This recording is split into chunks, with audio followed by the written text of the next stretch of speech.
Hi everyone, I'm Leslie Fulbright, and we are here today to announce a lawsuit we filed this morning against Sacramento Sheriff Scott Jones.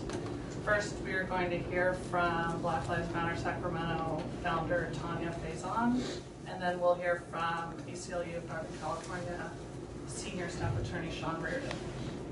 And I'll have them say and spell their names. First is Tanya. Hi, my name is Tanya Faison. It's spelled T-A-N-Y-A-F-A-I-S-O-N, and I'm the founder of the Sacramento chapter for Black Lives Matter. Sheriff Jones has been relentless in his pursuit to silence me and other members of Black Lives Matter Sacramento chapter. He said publicly that I'm an unfit leader for the Black community. He's called for counter-protesters to show up at our rallies, and now he's censoring us on social media. The censoring started after the Sacramento County Inspector General published a report criticizing the sheriff's deputies who killed Michael McIntyre.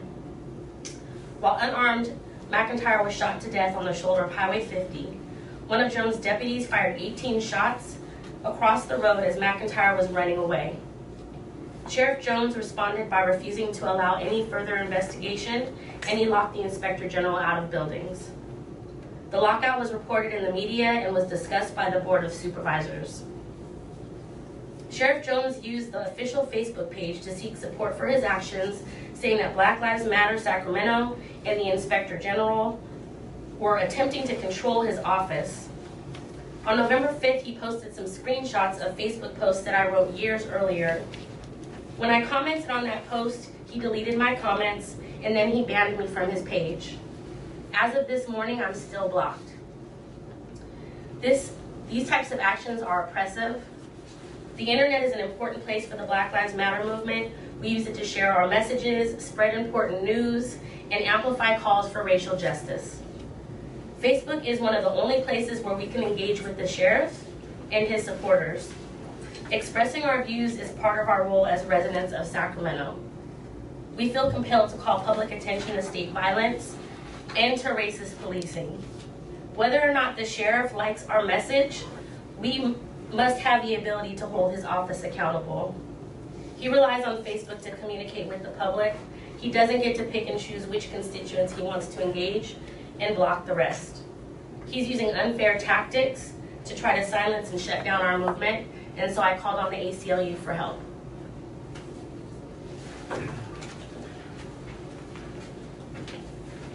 Good morning. Sean Reardon, S-E-A-N-R-I-O-R-D-A-N. I'm a senior staff attorney with the ACLU of Northern California, based here in Sacramento. Social media have replaced the public sphere as the preeminent space for public debate about governance and policy. Today, we filed a lawsuit on behalf of Black Lives Matter Sacramento leaders who've been censored by Sheriff Jones on the Sheriff Jones Facebook page.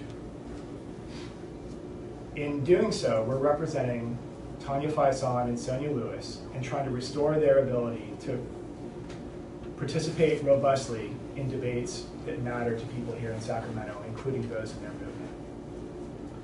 Throughout history, those in power have sought to suppress the voices of the less powerful. While the internet has democratized speech in some ways, the impulse of those in power today is no less strong than it has been historically to silence those with whom they disagree. We've seen this across the country, including with President Trump blocking people from his Twitter page. In that case, a federal court intervened and declared what President Trump did was unconstitutional. We're trying to do the same thing here in Sacramento, where Sheriff Jones has attempted to stifle the voices of Black Lives Matter Sacramento leaders. Now, the immediate context for what happened here is the debate about Sheriff Jones's lockout of the Inspector General following the Inspector General's report about the shooting of Michael McIntyre. Sheriff Jones, in the course of this debate, used his Sheriff Scott Jones Facebook page as a forum to express his positions about oversight of this department. In particular, he repeatedly made posts indicating that oversight in his opinion, was dangerous and would lead to Black Lives Matter Sacramento effectively controlling his department. The plaintiffs in this case responded to those posts, or attempted to, before they were censored by him. On October 31st, in response to a post that Sheriff Jones had made that day about this very subject, Ms. Lewis attempted to post comments to Sheriff Jones' post and to the post of his supporters. But Sheriff Jones deleted those comments and banned her from the page. Then, on November 5th, in response to another post he had made on the subject of Inspector General oversight of his department, Ms. Faison attempted to post comments in response. Those comments were deleted. When later that same day she attempted to post other comments on the same subject from another Facebook page she maintains, those were also deleted. This is impermissible censorship that violates both the federal and state constitutions. In this case, we are proceeding on 3 constitutional theories. The first theory is that Sheriff Jones's Facebook page constitutes a public forum. And in a public forum, this kind of censorship based on the content of speech is constitutionally impermissible. There are 2 other theories as well, which don't depend on his page being deemed a public forum by the courts. One is that he's engaging in discrimination against the plaintiffs based on their viewpoints. And the second is that he's engaging in discrimination against them based on their identities as leaders of the Black Lives Matter Sacramento movement. In summary, stopping this kind of censorship has always been at the core of what our free speech protections in the United States provide for. This is all the more important for BLM Sacramento, where social media are the metaphorical soapbox that they use to transmit their views to other concerned people in the Sacramento area. Thank you. So what's the difference between what he did and what a professional athlete does when the athlete blocks a heckler or something from posting on his Twitter page or on his Facebook page? The athlete is not a governmental actor, and so the athlete's actions are not constrained by the Constitution. So if his Facebook page had just been Scott Jones and just his friends and like nobody outside his page would be able to view his posts, then can you compare that? Like I think that's like most people have their private Facebook pages with just their friends, and like what his is. Can you compare the 2? Right. So our understanding is that the sheriff does have a private Facebook profile. This lawsuit is not about anything that occurs on his private profile page. It's about what occurs on the official Sheriff Scott Jones Facebook page. And this is for Tanya. Can we move the mics down a little bit lower to the spot in her face? Yeah, who's being on the short? Or here an apple box. I noticed that. I was like, wait. All I could see, all I could see of her was Channel 10. Maybe she could stand to the side a little bit. Is that going to be better?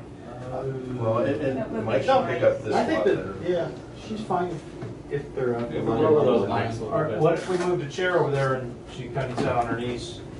No. Well, you couldn't see it from They have here. roll, they have wheels. Wait, I'm gonna move it. That's Oh, okay. okay. That should be great. Come on, Jeremy, you're messing with stuff.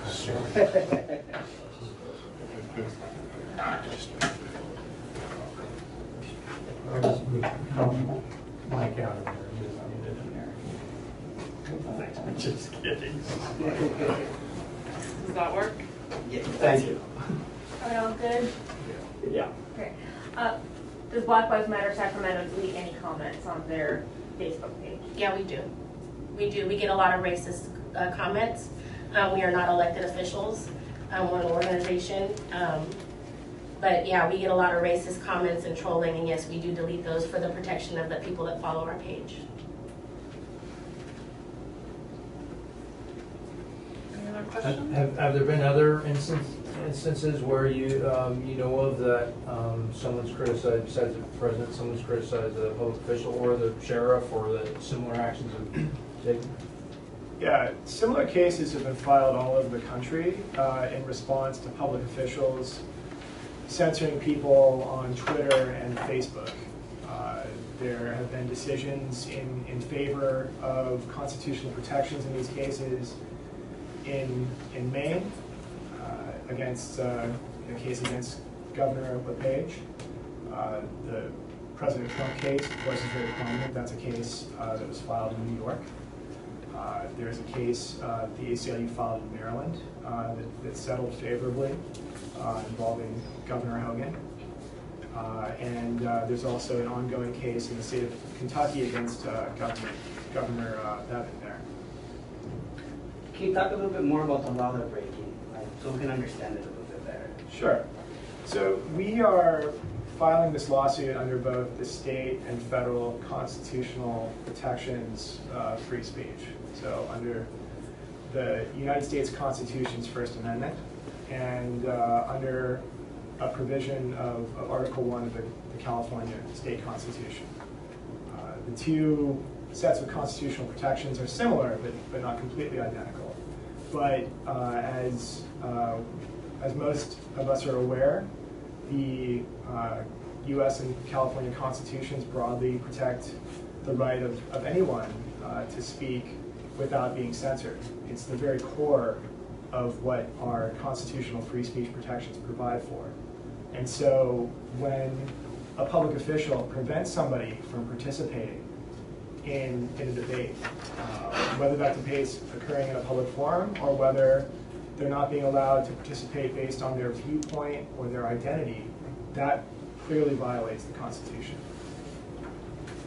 Press release says you're seeking to have the accounts unblocked and damages. Can you elaborate on the damages you're seeking? In the complaint, we are seeking what are called nominal damages in constitutional cases where there is no actual physical or emotional harm that can be identified. Generally, the only damages that are available are what are called nominal damages. We are also making punitive damages allegations in the complaint because we believe, at a minimum, Sheriff Jones acted recklessly with respect to the constitutional rights of the plaintiffs. And so those are the two categories of damages that we're seeking at this point. Tony, how long have you been trying to work with the sheriff on this? Can you explain? Well, obviously she's been blocked for how many, what length of time? Since November 5th. November 5th, Yes. okay. How many times have you reached out to him and no response from anybody in the sheriff's office? Are you asking me or? You? No, I have not reached out to the sheriff. I was blocked, so I couldn't. And he doesn't communicate with me or a lot of other people.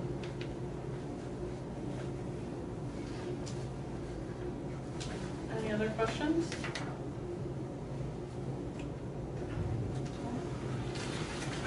Okay, thank you. Thank you. Thanks, everyone.